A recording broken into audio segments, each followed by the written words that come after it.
The phone rang, shattering the silence of our kitchen. I reached for it, but Bradley snatched it away, his eyes darting nervously. "I'll get it," he mumbled, disappearing into his study. I stood there, wooden spoon in hand, sauce forgotten on the stove. That wasn't like Bradley at all. In 12 years of marriage, we'd never hidden calls from each other. Something was off, and I could feel it in my bones. "Mom, is dinner ready?" Emily's voice startled me out of my thoughts. Our 12-year-old daughter stood in the doorway, nose buried in her phone. "Almost, sweetie. Why don't you set the table?" As Emily begrudgingly put down her phone, I stirred the sauce, my mind racing. When had things changed? Bradley and I used to be the perfect couple, college sweethearts who'd built a life together. Now it felt like we were drifting apart, and I couldn't pinpoint why. The study door opened, and Bradley emerged, his face a mask of forced cheerfulness. "Sorry about that, honey. Work call. On a Sunday evening?" I raised an eyebrow. He shrugged, avoiding my gaze. "You know how it is. The Johnson account is giving us trouble." I nodded, unconvinced.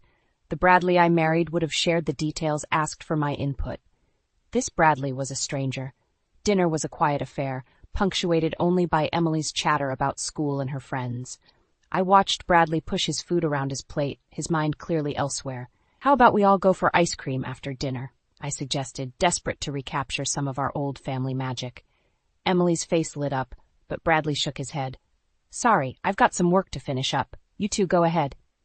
As I cleared the dishes, I caught a glimpse of our reflection in the window. When had we become these people? This isn't what I'd imagined when I said "I do" all those years ago. "Mom?" Emily's voice pulled me back to reality. "Can we still go for ice cream?" I forced a smile. "Of course, sweetie. Let me grab my purse." As we walked to the ice cream parlor, the warm evening air did little to dispel the chill in my heart. Emily chattered away, oblivious to my inner turmoil. "Mom, why is Dad always working now?" she asked suddenly, her voice small. I stumbled, caught off guard by her perceptiveness. "Well, honey, sometimes adults have to work hard to provide for their families." She frowned, unconvinced. "But he never wants to do anything with us anymore." My heart ached at the truth in her words. "I'm sure it's just temporary, sweetie. Things will get better."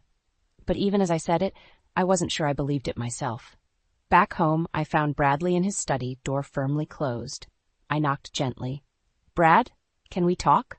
He opened the door, looking haggard. "What is it, Laura?" "I'm swamped here." I miss you. We miss you. Emily was asking about you earlier." His expression softened for a moment, then hardened again. "I'm doing this for us, Laura, for our future." "But what about our present?"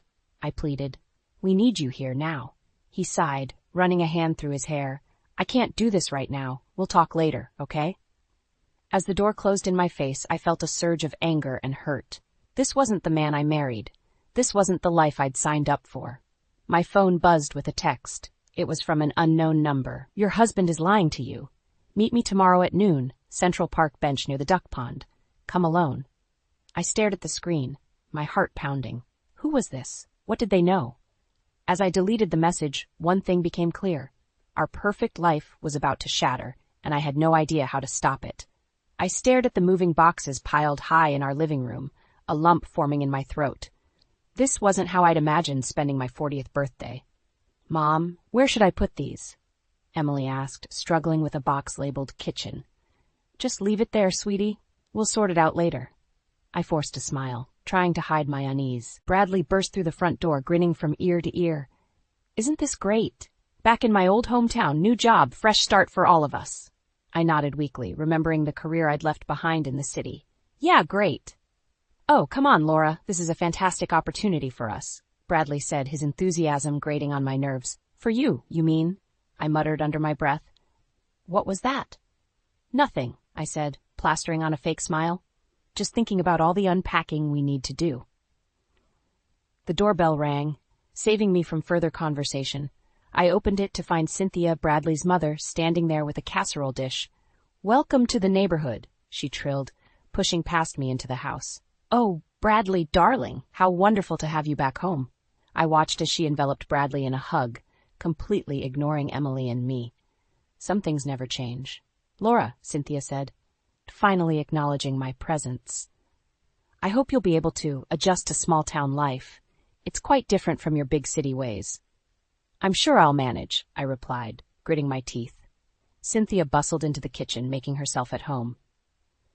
Now, let me show you how to properly organize this space. I'm sure you'll need the help. I bit my tongue, reminding myself that this was Bradley's mother. But as she rearranged my carefully packed kitchen items, criticizing everything from my choice of cutlery to my cooking utensils, I felt my patience wearing thin. Mom, Bradley called from the living room. I forgot to mention I invited some old friends over for dinner tonight to celebrate our move. I froze, my hands full of mismatched Tupperware. Tonight? Bradley, we just got here. The house is a mess, and I haven't even unpacked the groceries yet.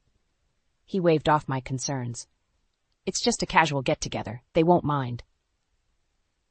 Cynthia piped up. Oh, don't worry, dear. I'll take care of everything. You clearly need the help. I closed my eyes, counting to 10. When I opened them, I saw Emily watching me with concern. Mom, are you okay? She whispered. I nodded, pulling her into a hug. I'm fine, sweetie. Just a little overwhelmed. As the evening wore on, our house filled with Bradley's old friends. I plastered on a smile, playing the role of the happy wife while Cynthia held court in the kitchen, regaling everyone with stories of Bradley's childhood. Remember when you won the state spelling bee? She gushed. Always knew you'd do great things, unlike some people who give up their careers at the drop of a hat. The room fell silent, all eyes turning to me. I felt my cheeks burn with humiliation. Mom, Bradley warned, but the damage was done. I excused myself, fleeing to the back porch. The cool night air did little to calm my racing heart. What had I done? I'd given up everything. My job, my friends, my independence, for this. The porch door creaked open behind me. I turned, expecting Bradley, but instead found Emily. Mom, she said softly. I heard Grandma talking to Dad. She said you're not good enough for him, that he could do better. My heart shattered. I pulled Emily close, stroking her hair. Oh, sweetie, that's not true. Your grandma she just wants what's best for your dad. But what about what's best for you? Emily asked, her voice muffled against my shirt. I had no answer. As we stood there, the sounds of laughter drifting from inside, I realized I'd never felt more alone. Something had to change, and soon. But what could I do, trapped in this new life I never wanted? The porch door opened again. This time it was Bradley. Laura? Mom's looking for you. She needs help serving dessert. I took a deep breath, steeling myself. Coming, I said, my voice hollow. As I walked back into the house, I couldn't shake the feeling that I was walking into a trap of my own making. The library's quiet hum was a welcome respite from the chaos at home. I shelved books methodically, losing myself in the familiar routine. It wasn't the high-powered career I'd left behind, but it was something that was mine. Laura, dear? Mrs. Henderson, the head librarian, approached. There's a call for you at the front desk. It's your mother-in-law. My stomach clenched. What could Cynthia want now? I picked up the phone, bracing myself. Hello, Cynthia. Laura, I've had the most wonderful idea, she gushed. We should all go to the lake house this weekend. It'll be perfect for family bonding. I bit back a groan. This weekend? I'm not sure if. Nonsense. I've already spoken to Bradley, and he thinks it's marvelous. Emily will love it too, I'm sure. Of course, she'd gone behind my back. Cynthia, I really don't think. It's settled then. We'll leave Friday afternoon. Do try to be punctual, dear. The line went dead before I could protest further. I slumped against the desk, defeat washing over me. That evening, I broached the subject with Bradley. Your mother called about a lake house trip? He barely looked up from his phone. Oh yeah, sounds great, doesn't it? Bradley, we can't just drop everything and go. I have work, and Emily has her dance recital practice. He finally met my gaze, irritation flashing in his eyes. Come on, Laura. It's just a weekend. Mom's trying to make an effort here. Can't you do the same? I bit my tongue, choking back the words I really wanted to say. Fine, for Emily's sake. Friday arrived too soon. As we packed the car, Cynthia bustled around, criticizing everything from my choice of snacks to the way I folded Emily's clothes. Really, Laura? She tutted. Don't you know how to pack properly? Here, let me show you. I clenched my fists, forcing a smile. Thanks, Cynthia, but I've got it under control. The drive to the lake house was tense. Emily sat silently in the back, headphones firmly in place. Bradley chatted with his mother, both of them ignoring me completely. As we pulled up to the lake house, I had to admit it was beautiful. The sun glinted off the water, and the air smelled of pine and possibility. "Isn't it wonderful?" Cynthia crowed. "Bradley, remember when we used to come here every summer?" "How could I forget, Mom? Best times of my life." I lugged our bags inside, feeling like an outsider in my own family. The weekend crawled by in a haze of forced smiles and thinly veiled insults. Cynthia dominated every conversation, regaling us with tales of Bradley's childhood and not-so-subtle digs at my parenting. "Emily, darling," she said over dinner, "has your mother taught you how to make my famous pot roast yet?" "Oh, that's right, Laura isn't much of a cook, is she?" I gripped my fork tighter, willing myself not to react. On Sunday morning, I escaped to the dock, desperate for a moment of peace. The lake stretched out before me, calm and indifferent to my turmoil. "Mom?" Emily's voice startled me. "Are you okay?" I turned to find my daughter watching me with worried eyes. "I'm fine, sweetie. Just enjoying the view." She sat beside me, her legs dangling over the water. "I don't like it here," she confessed. "Grandma's always so mean to you." My heart ached. "Oh, honey, it's complicated. Adult relationships can be tricky sometimes. But Dad never stands up for you? Doesn't he love you anymore?" The question hit me like a punch to the gut. Before I could answer, Bradley's voice rang out from the house. "Laura, Mom needs help in the kitchen," I sighed, squeezing Emily's hand. "We should go back." As we walked towards the house, I caught sight of Bradley through the window. He was hunched over his phone, a secretive smile on his face. My stomach churned with a familiar dread. Just then his phone pinged loudly. Cynthia, passing by, glanced at the screen. Her eyes widened, then narrowed as she looked at me. "Laura, dear," she called, her voice sickly sweet. "Could you come here for a moment? There's something we need to discuss." I froze, my heart pounding. Whatever was coming, I knew it wouldn't be good.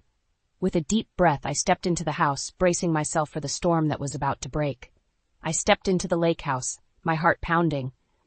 Cynthia's saccharine smile sent chills down my spine. "Laura, dear," she cooed. I couldn't help but notice something on Bradley's phone. "I think you should see it." Bradley's head snapped up, his face paling. "Mom, that's private." But Cynthia had already thrust the phone into my hands. On the screen was a text message from someone named Amber. The words blurred before my eyes, but one phrase stood out. "Can't wait to see you again, baby." The room spun. I looked at Bradley, searching for denial, explanation, anything. But his guilty expression said it all. "How long?" I whispered. "Laura, it's not what you think." "How long?" I repeated, my voice stronger now. Cynthia interjected, her voice dripping with false concern. "Now, Laura, let's not jump to conclusions. I'm sure there's a perfectly reasonable explanation." I whirled on her. "Stay out of this, Cynthia. This is between me and your son." Bradley stood, reaching for me. "Laura, please. It's just a work thing. Amber's a colleague." "A colleague you call baby?" I spat. "Do you think I'm stupid?" Emily appeared in the doorway, her eyes wide with fear. "Mom? Dad? What's going on?" The sight of our daughter snapped me back to reality. I couldn't do this here, not in front of her. I took a deep breath, forcing calm into my voice. "Nothing, sweetie. Just a misunderstanding. Why don't you go pack your things? We're leaving." "But we're supposed to stay until tomorrow," Emily protested. "Plans change," I said firmly. "Please, Emily, just do as I ask." As Emily reluctantly trudged upstairs, I turned back to Bradley. "We'll discuss this at home, privately." The drive back was excruciating. Emily sat in the back seat, headphones on, oblivious to the tension crackling between Bradley and me. Cynthia had tried to intervene, but I'd shut her down with a glare that could have melted steel. At home, I sent Emily to her room, promising we'd talk later. Then I rounded on Bradley. "Explain," I demanded. He sighed, running a hand through his hair. "It's not what you think, Laura. Amber's just a friend." "Don't lie to me," I exploded. "Friends don't text like that. How long has this been going on? Is this why you wanted to move back here?" Bradley's face hardened. "You know what? Maybe if you hadn't been so caught up in your own career, I wouldn't have had to look elsewhere for support." His words hit me like a slap. "My career? The one I gave up for you?" "Oh, please," he scoffed. "You've been resentful ever since we moved. You never gave this place a chance. You never gave my family a chance." "Your family?" I laughed bitterly. "You mean your mother, who's been undermining me at every turn? Who treats me like I'm not good enough for her precious son?" "See, this is exactly what I'm talking about. You're always playing the victim." I stared at him, this stranger wearing my husband's face. Do you even love me anymore? The silence that followed was deafening. Finally, Bradley spoke, his voice low. I don't know, Laura. I don't know if I have for a long time. Something inside me shattered. I stumbled back, gripping the kitchen counter for support. I think, I said, my voice shaking, that you should leave. Tonight. I can't look at you right now. Bradley nodded, defeat etched in every line of his face. As he trudged upstairs to pack a bag, I sank to the floor, sobs racking my body. A small hand touched my shoulder. I looked up to see Emily, tears streaming down her face. Mom, she whispered, are you and Dad getting a divorce? I pulled her close, stroking her hair. I don't know, sweetie. I really don't know. As we clung to each other on the kitchen floor, I realized I had a decision to make. Fight for a marriage that might already be beyond saving, or find the strength to start over. Either way, nothing would ever be the same again. The days after Bradley left were a blur of tears and sleepless nights. I moved through the house like a ghost, barely eating, barely sleeping. Emily watched me with worried eyes, but I couldn't find the words to comfort her when I could barely hold myself together. It was on a Tuesday afternoon when everything changed. I was folding laundry, mindlessly matching socks, when Emily burst into the room, her face flushed with excitement. Mom, I got the lead in the school play, she exclaimed, waving a script in her hand. I forced a smile, trying to muster enthusiasm. That's wonderful, sweetie. What's the play? Romeo and Juliet, she said, her eyes shining. Then her face fell. But I need to stay after school for rehearsals. Dad usually picks me up, but... The unfinished sentence hung in the air, heavy with implications. I swallowed hard, pushing down the lump in my throat. Don't worry, I'll figure something out. Emily hesitated, then blurted out, Mom, is Dad living with Amber now? The sock I was holding slipped from my fingers. What? Emily, how do you know about Amber? She looked down, scuffing her toe against the carpet. I overheard Dad talking to her on the phone, before the lake house trip. He said he loved her. The world tilted on its axis. I gripped the edge of the laundry basket, trying to steady myself. Emily, why didn't you tell me? Tears welled up in her eyes. I didn't want to hurt you, and I thought maybe if I pretended everything was okay, it would be. I pulled her into a fierce hug, my own tears falling into her hair. Oh, sweetie, this isn't your burden to bear. I'm so sorry you've been carrying this secret. As Emily sobbed in my arms, a cold fury settled in my chest. Bradley hadn't just betrayed me, he'd put our daughter in an impossible position. After Emily had cried herself out and gone to her room, I reached for my phone with shaking hands. I dialed a number I knew by heart. Lily, it's Laura. I need your help. My best friend's voice was warm and concerned. Laura, what's wrong? It's Bradley, I said, my voice breaking. He's been having an affair. I think I need a divorce lawyer. Lily's sharp intake of breath crackled over the line. Oh, honey, I'm so sorry. Listen, I know a great family law attorney. I'll send you her details. But Laura, are you sure about this? I closed my eyes, seeing Emily's tear-stained face in my mind. I have to be. For Emily's sake, if nothing else. After hanging up, I sat on the bed, my mind racing. The thought of divorce terrified me. How would we manage financially? What would happen to Emily? But the alternative, staying in a loveless marriage, watching my daughter suffer in silence, was unthinkable. A soft knock at the door pulled me from my thoughts. Emily peeked in, her face pale and drawn. Mom, can I sleep in here tonight? I patted the bed beside me, and she crawled in, curling up against me like she used to when she was little. As I stroked her hair, a fierce determination welled up inside me. Emily, I said softly, I want you to know that whatever happens between your dad and me, it's not your fault, and I will always, always be here for you. She nodded against my shoulder, her voice muffled. Are you going to divorce Dad? The question hung in the air, heavy with implications. I took a deep breath, knowing my answer would change everything. I think I have to, sweetie, for both of us. As Emily's breathing evened out in sleep, I stared at the ceiling, my mind made up. Tomorrow, I would call the lawyer Lily recommended. Tomorrow, I would take the first step towards reclaiming my life and protecting my daughter. It wouldn't be easy. Bradley and Cynthia would fight me every step of the way. But as I held Emily close, I knew one thing for certain. I was done being a victim. It was time to fight back. The manila envelope felt heavy in my hands, like it contained more than just paper. It held the weight of my shattered world. I'd hired a private investigator last week using the money I'd been saving for Emily's college fund. It felt wrong, but I needed to know the truth. With trembling fingers, I opened the envelope. Photos spilled out onto the kitchen table. Bradley and a young blonde woman, laughing over coffee, holding hands in the park, kissing outside an unfamiliar apartment building. My stomach churned as I flipped through them, each image a knife to my heart. The investigator's report was clinical, detailing times, dates, and locations. Bradley had been seeing this woman, Amber, for over a year. Since before we moved. Since before I gave up my career. A sob escaped my throat, quickly followed by another. I crumpled to the floor, the photos scattered around me like the pieces of my broken life. "Mom?" Emily's voice cut through my grief. I looked up to see her standing in the doorway, eyes wide with concern. I hastily wiped my tears, trying to gather the photos. "It's nothing, sweetie, just some work stuff." But Emily was too quick. She snatched one of the photos, her face paling as she recognized her father with another woman. Is this why Dad left?" she whispered. I nodded, unable to lie. "I'm so sorry, Emily. You shouldn't have to deal with this." She dropped the photo, her face hardening. "We need to confront him. And Grandma Cynthia, too. She knows, doesn't she?" Her maturity stunned me. I pulled her into a hug, marveling at her strength.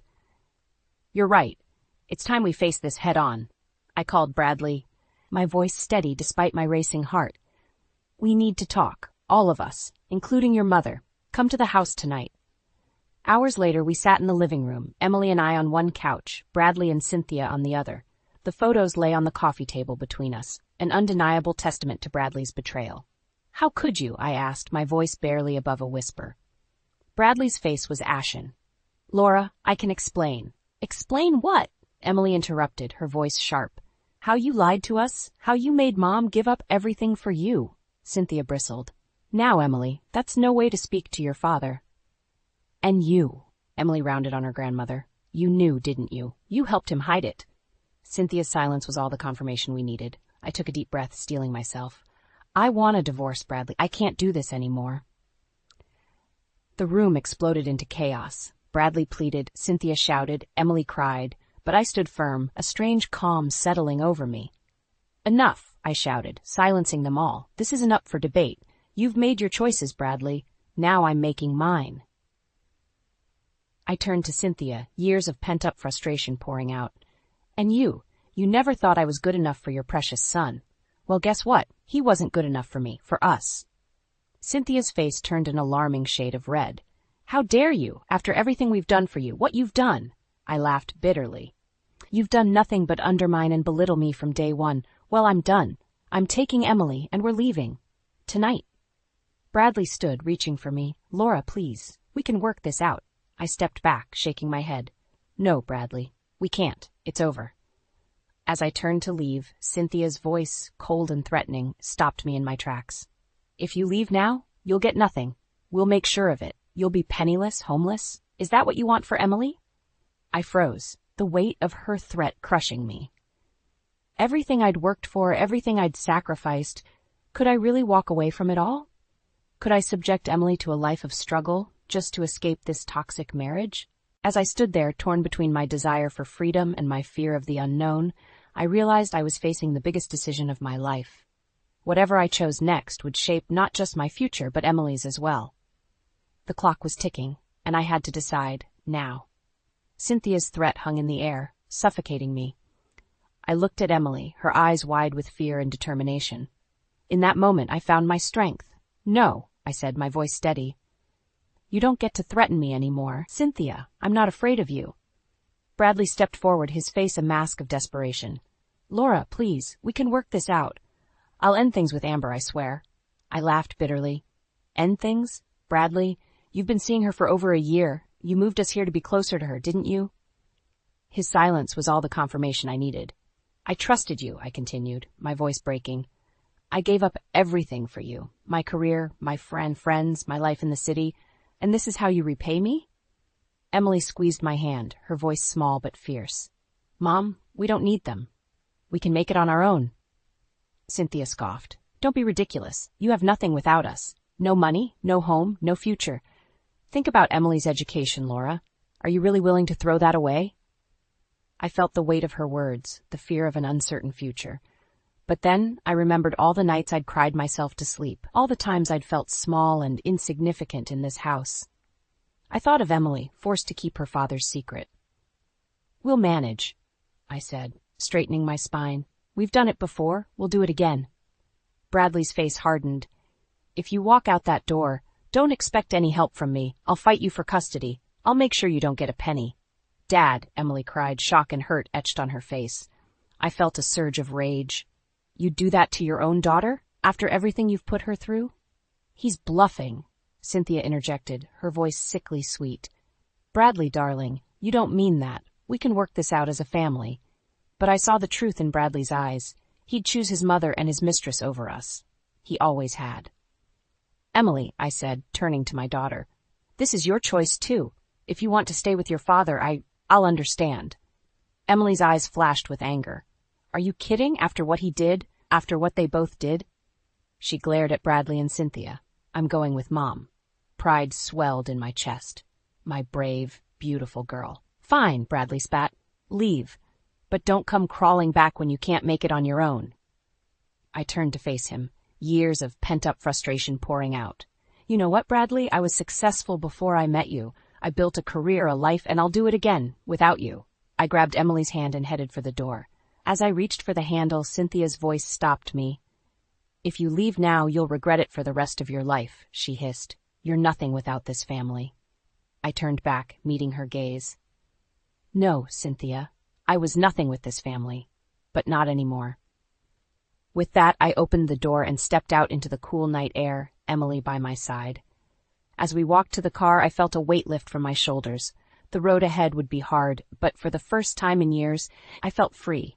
We drove in silence for a while, the enormity of what we'd done settling over us. Then Emily spoke, her voice small in the darkness. Mom, what are we going to do now? I gripped the steering wheel, my mind racing. We had no home, little money, and an uncertain future. But we had each other, and that was a start. I don't know, sweetie, I admitted, but we'll figure it out together. As the lights of our old town faded in the rearview mirror, I felt a mix of terror and exhilaration. We were starting over, just the two of us against the world. It wouldn't be easy, but as I glanced at Emily's determined face, I knew we'd make it. The road stretched out before us, dark and unknown. But for the first time in years, I felt hope. Whatever came next, we'd face it head on. Together. The key turned in the lock of my old apartment, and I pushed open the door with a mixture of trepidation and hope. Emily stepped in behind me, her eyes wide as she took in the dusty furniture and bare walls. It's small, she said, her voice echoing in the empty space. I nodded, swallowing the lump in my throat. It is, but it's ours. We spent the next few days cleaning, unpacking the few belongings we'd managed to grab before leaving.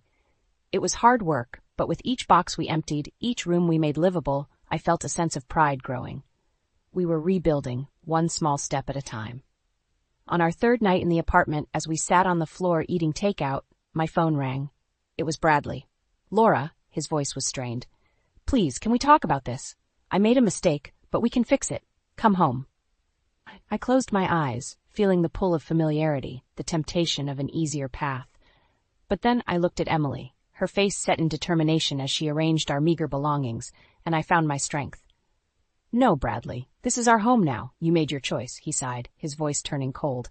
Fine, but don't expect any help from me. You're on your own. As I hung up, Emily looked at me, worry etched on her face. Was that Dad? What did he say? I pulled her close, kissing the top of her head. Nothing important, sweetie. We're going to be okay.